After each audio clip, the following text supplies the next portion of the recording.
Hi everyone, I'm Brianna and welcome to Roll Initiative. And today we're going to be talking about why and how you should have your own home base in D&D.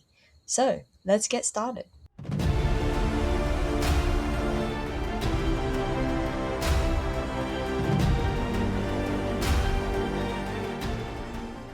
So, the first thing is, why do you need a home base? What is it used for?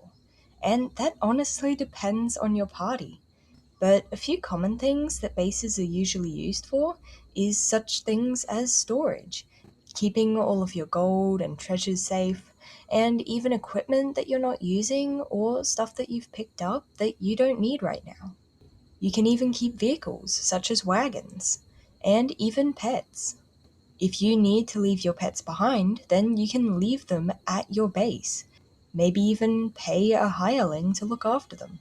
And while a room at an inn or just having a camp could work, then, well, thieves are kind of likely to steal your stuff, depending on the DM, obviously. I would probably say a lot of DMs would have your stuff stolen if you leave it in a camp or even in a room at an inn. So, overall, your base would be a much safer place to keep your valuables and a good place to leave any animals or equipment that you don't need right now. There are many ways to acquire a home base.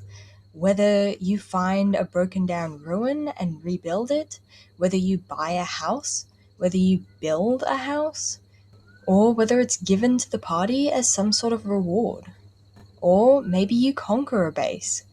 Probably the simplest options, and probably the first ones that your players would think of, except maybe stealing a base from one of their enemies, is to buy a house. And roughly the price of a small house out in the country or the woods by itself would probably be, depending on the house, probably from about 500 gold to 1,000 gold.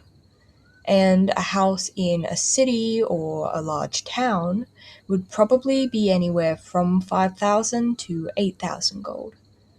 Of course, your players don't have to start off with a house. They can start off with a castle, probably depending on how much gold they have or how far they were into the campaign when they became interested in it. What type of base your players choose is also going to massively affect what the base is useful for. A lot of bases will have different rooms, a place to relax. Each party member may have their own room, or they might all bunk together. Most bases will have some sort of kitchen and somewhere to store supplies and keep things such as a vehicle. But depending on the base, the party can have things such as a forge.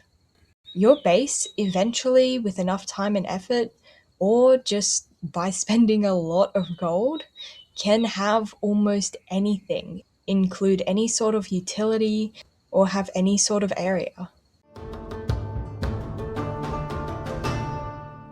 But there we go, that's the end of this video, and I really hope you enjoyed it and that it was helpful. Building bases in D&D is so complicated in the main rule set, and I wanted to give a clear beginner's guide on how to get started. And if it was helpful, then I would be really grateful if you'd let me know by giving it a like or maybe even subscribing to my channel. But anyway, thank you so much for watching, and I hope to see you next time.